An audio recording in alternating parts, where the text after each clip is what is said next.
Hello दोस्तों, आज मैं आपके लिए 1973 में रिलीज़ हुई स्केयरक्रो मूवी को एक्सप्लेन कर रहा हूँ। ये मूवी दो अनजान लोगों की दोस्ती से शुरू होकर एक इमोशनल नोट पर ख़त्म होती है, जहाँ इन दोनों की ज़िंदगी पूरी तरह बदल चुकी होती है। तो चलिए बिना किसी देरी के कहानी को शुरू करते हैं। कहानी की शुरुआत मैक्स और लायनल नाम के दो लोगों से होती है, जो कि कैलिफोर्निया की एक रोड पर आ रही गाड़ियों से लिफ्ट मांग रहे होते हैं। मैक्स की बात करें तो वो रिसेंटली अपनी 6 साल की सज़ा काटकर जेल से बाहर आया है और लाइनल 5 सालों से अपने घर से दूर जहाज पर काम कर रहा था। काफ़ी देर तक इंतज़ार करने के बाद जब किसी भी गाड़ी से इनको लिफ्ट नहीं मिलती है तो लाइनल आकर अपने आप को मैक्स से इंट्रोड्यूस करता है, पर मैक्स उसमें कोई भी इंटरेस्ट नहीं दिखाता है और लाइनल वापस से जाकर गाड़ियों से लिफ्ट मांगना शुरू कर देता है। ये दोनों काफ़ी देर तक ऐसा ही करते हैं, पर इन दोनों में से किसी को भी लिफ्ट नहीं मिलती है और ये दोनों ही काफ़ी ज़्यादा फ्रस्ट्रेटेड हो जाते हैं। पर थोड़ी देर में मैक्स को हंसाने के लिए लाइनल रोड के दूसरी तरफ से काफ़ी फ़नी हरकतें करने लगता है, जिससे मैक्स को भी हल्की सी हंसी आ जाती है। इसके कुछ देर बाद मैक्स लाइटर से सिगार जला रहा होता है, पर उसके लाइटर में गैस खत्म हो चुकी थी और लाइनल ये देखते हुए अपनी जेब से माचिस निकालकर उसकी हेल्प करता है और यहीं से कहीं ना कहीं इनके बीच में दोस्ती शुरू हो जाती है। इसके अगले दिन इन दोनों को लिफ्ट मिल जाती है और ये दोनों अपने सफ़र पर आगे बढ़ते हैं। ये दोनों पास में ही बने एक कैफ़े में जाते हैं और अपने लिए कॉफ़ी से लेकर काफ़ी चीज़ें ऑर्डर करते हैं। मैक्स लाइनल को अपना बिजनेस पार्टनर बनने का ऑफ़र देता है और कहता है कि वो उसके साथ पिट्सबर्ग चले। वहाँ वो मैक्सीज कार वॉश के नाम से अपना कार वॉश बिजनेस खोलेगा। मैक्स लाइनल से पूछता है कि क्या उसके पास कुछ पैसे हैं और लाइनल इसमें हाँ बोलता है। मैक्स उससे कहता है कि उसे पैसों की चिंता वैसे भी नहीं है, क्योंकि उसके पास बिजनेस स्टार्ट करने के लिए अच्छे खासे पैसे हैं। लाइनल उससे कहता है कि वो पिट्सबर्ग चलने को तैयार है, पर उसे रास्ते में डिट्रॉइट में अपनी फैमिली से मिलना होगा। इस पर मैक्स कहता है कि उसे भी डेनवर में अपनी बहन कोली से मिलना है। आपकी जानकारी के लिए बता दूं कि कैलिफोर्निया से पिट्सबर्ग का रोड डिस्टेंस लगभग 3500 किलोमीटर का है, यानी कि ये दोनों एक अच्छी खासी जर्नी साथ में शेयर करने वाले हैं। लाइन के पास एक गिफ्ट होता है और जब मैक्स उससे पूछता है कि ये गिफ्ट किसके लिए है, तो लाइनल उसे बताता है कि डिट्रॉइट में उसकी वाइफ और बच्चा है और ये गिफ्ट उसने अपने बच्चे के लिए ख़रीदा है। वो गिफ्ट दिखाते हुए मैक्स से कहता है कि ये एक लैंप है और मैंने ये लैंप इसलिए ख़रीदा है क्योंकि मुझे नहीं पता है कि मेरा बच्चा लड़का है या लड़की, और लैंप सभी के काम आ जाता है। मैक्स कहता है कि वो अपने बिजनेस के लिए पिछले 9 साल से पैसे जोड़ रहा है। वो कहता है कि पिछले 6 साल जब वो जेल में था उसने वहाँ कमाया हुआ भी एक एक पैसा अपने बिजनेस के लिए जोड़ा है। लाइनल उससे कहता है कि उसके पास ज़्यादा पैसे नहीं हैं, क्योंकि उसने अपने कमाए ज़्यादातर पैसे अपनी वाइफ को डिट्रॉइट में भेज दिए हैं। मैक्स को इससे फ़र्क नहीं पड़ता है, बस वो इतना कहता है कि उसे उसके साथ ईमानदार रहना पड़ेगा, बाकी वो लोग मिलकर बहुत ही अच्छे पैसे कमाने वाले हैं।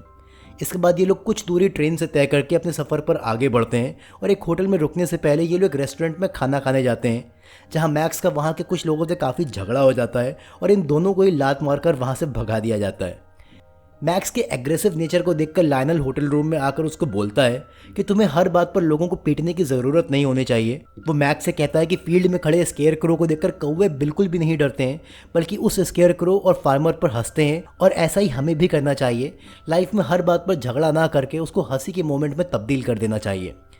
इसके अगले दिन ये लोग दोबारा से लिफ्ट मांग मांग कर अपने सफ़र पर आगे बढ़ते हैं, पर इनकी ये लिफ्ट कुछ ही देर में ख़त्म हो जाती है और अब इनको दोबारा से लिफ्ट मांगनी पड़ती है। इस बार ये दोनों एक फैमिली के बीच में उनकी कार में बैठते हैं, पर यह एक्सपीरियंस मैक्स के लिए अच्छा नहीं था, क्योंकि कार में स्पेस कम होने की वजह से लेडी ने अपने बच्चे को मैक्स की गोदी में बैठा दिया था और उसके तुरंत बाद ही उस बच्चे ने मैक्स की पैंट पर सूसू कर दिया था। इसलिए मैक्स लायनल को लेकर उस कार से बाहर आ जाता है। मैक्स का मूड ख़राब हो चुका था और वो आगे बढ़ने से पहले बार में बैठकर ड्रिंक करना चाहता है, और वो फिर लायनल को साथ लेकर एक बार में जाता है। मैक्स के बार में घुसते ही एक लेडी उस पर टॉन्ट मारने लगती है, जहाँ पहले तो मैक्स का उस लेडी से काफ़ी झगड़ा हो जाता है, पर एट द एंड ये दोनों फिजिकल हो जाते हैं। अगले दिन डेनवर जाने से पहले मैक्स लायनल को एक जंगल में लेकर जाता है, जहाँ वो और उसकी बहन कोली 9 साल पहले साथ में काफ़ी बूढ़े लोगों के साथ यहाँ पर एंजॉय किया करते थे। पर सुबह वहाँ पहुँचने पर मैक्स काफ़ी शॉक्ड था, क्योंकि 9 सालों में ये एरिया पूरी तरह बदल चुका था और यहाँ जंगल ना होकर इंडस्ट्री सेटअप हो रखी थी। ये देखकर मैक्स काफ़ी फ्रस्ट्रेटेड फील करता है, और जब लायनल उसे समझाता है कि टाइम के साथ सब कुछ बदल जाता है, तो मैक्स उसको भी गुस्से में आकर बोलता है कि मैंने अपनी हर चीज़ प्लानिंग के हिसाब से करी है और पिट्सबर्ग के लिए $2648.73 जोड़े हैं, लेकिन मेरी समझ से तुम किसी भी प्लानिंग से नहीं चलते हो। तुम मेरे कहने से एक बार अपनी वाइफ को फ़ोन कर लो, मे बी टाइम के साथ उसने मूव ऑन कर लिया हो और शायद उसने दूसरी शादी भी कर ली हो। मैक्स की ये बात लायनल को काफ़ी बुरी लगती है, पर वो मैक्स से कहता है कि अगर मैंने ऐसा किया तो मेरी वाइफ मेरा फ़ोन काट देगी, लेकिन अगर मैं सीधा सामने जाकर बात करूँगा तो एटलीस्ट मैं अपने बच्चे की शक्ल देख पाऊँगा, उससे मिल पाऊँगा। इसके बाद ये लोग लिफ्ट मांगते हुए अपने सफ़र को एंजॉय करते हुए डेनवर शहर में पहुंच जाते हैं, जहां मैक्स लायनल को कोली के घर लेकर जाता है। यहाँ कोहली के साथ उसकी बिजनेस पार्टनर फ्रेंची भी होती है। फ्रेंची मैक्स को देखते ही उस पर फिदा हो जाती है और उससे बात करने के बहाने ढूंढती है। यहाँ कोहली, मैक्स, फ्रेंची और लायनल मिलकर पार्टी करते हैं और फ्रेंची मैक्स से करीब आने की कोशिश करती रहती है। डिनर के वक्त मैक्स कोहली को बताता है कि उसने कैसे पिछले कुछ सालों में अपने कार वॉश बिजनेस के लिए एक एक पैसे जोड़े हैं और बस पिट्सबर्ग पहुंचते ही वो अपना बिजनेस शुरू करने वाला है।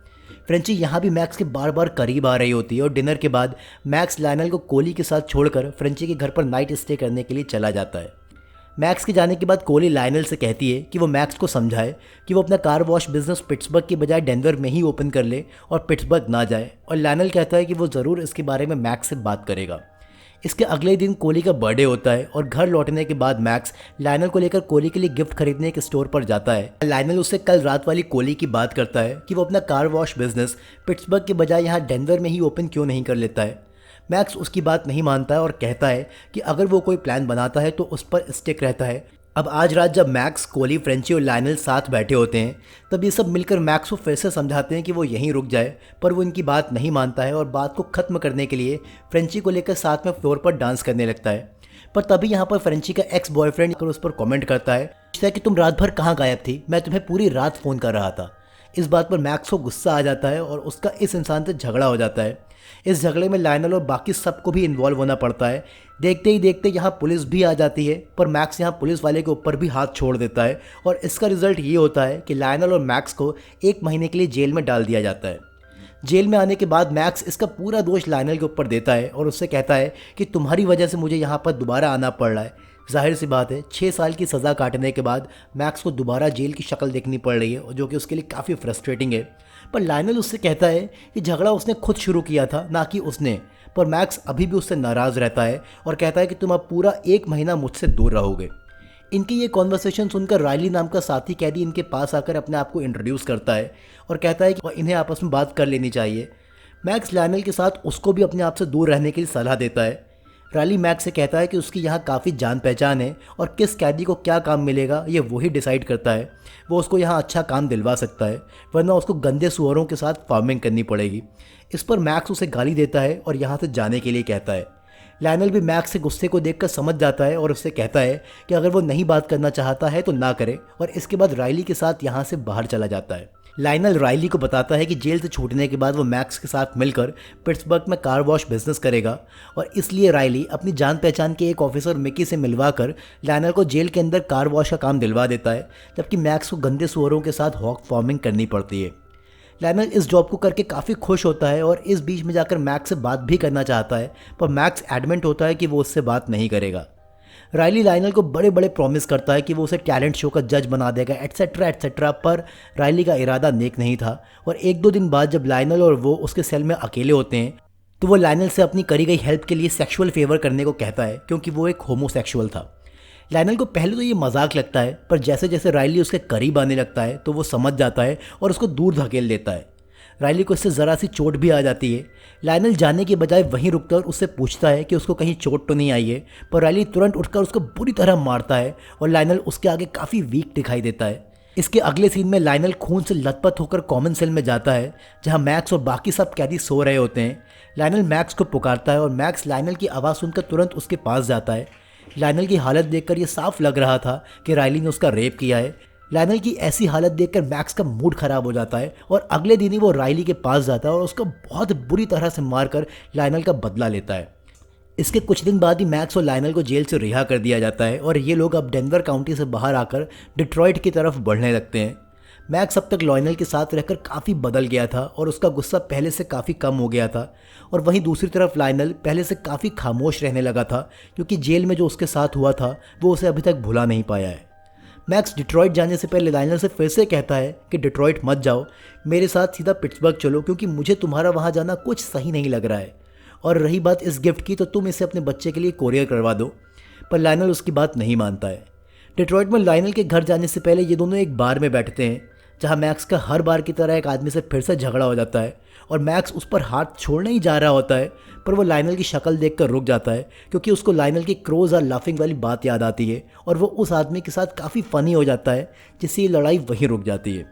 मैक्स यहाँ सिर्फ उस आदमी के लिए फ़नी नहीं होता है, बल्कि इसके बाद स्ट्रिप डांस करके बार में बैठे हर एक शख्स को खूब हंसाता है, इसके बाद फाइनली लाइनल मैक्स के साथ अपनी वाइफ एनी के घर के बाहर तक पहुंच जाता है और मैक्स को लेकर सीधा घर के अंदर जाने वाला होता है।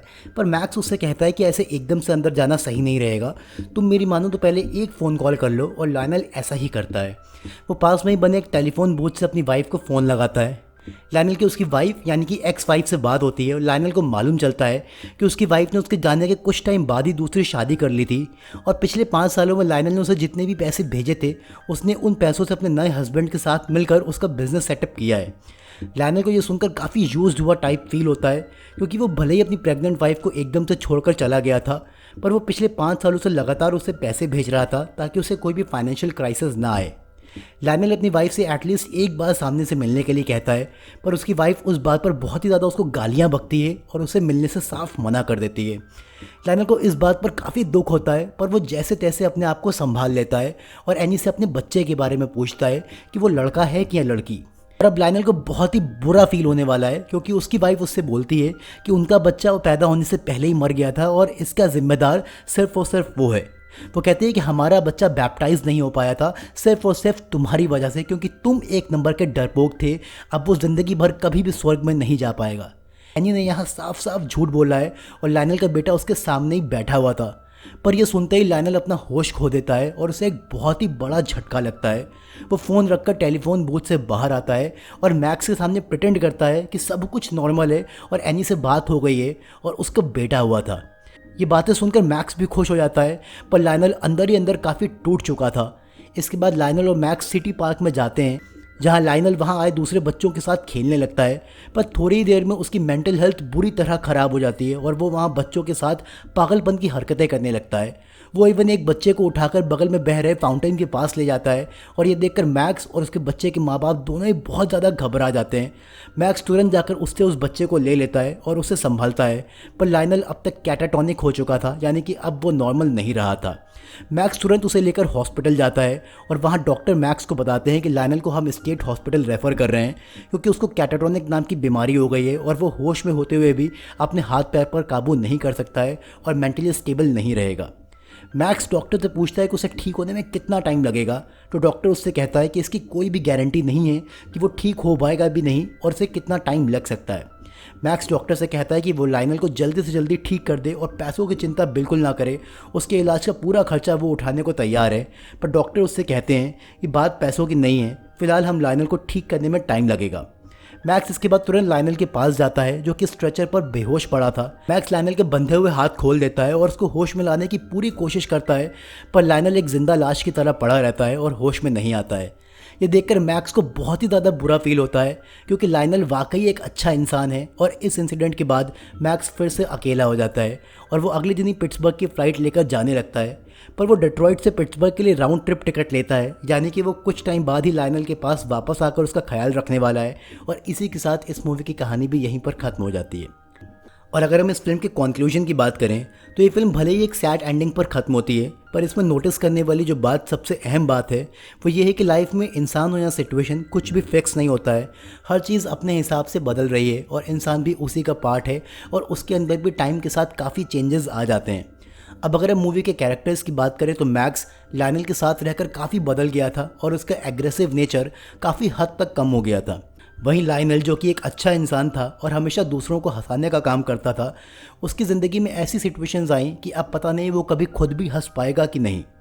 इन सब चीज़ों के अलावा इस फिल्म में दोस्ती को भी काफ़ी इंपॉर्टेंस दी गई है। मैक्स का मूवी के लास्ट में मायूस रहकर राउंड ट्रिप टिकट लेना यही बताता है कि वो लाइनल के पास वापस ज़रूर आएगा और उसका ख्याल रखेगा। उम्मीद करता हूँ कि आपको ये एक्सप्लेनेशन पसंद आया होगा। पसंद आया हो तो आप वीडियो को लाइक करिए, चैनल को सब्सक्राइब करिए। फिर मिलता हूँ आपसे एक ज़बरदस्त कहानी के साथ। तब तक आप लोग अपना ख्याल रखिए। Good bye.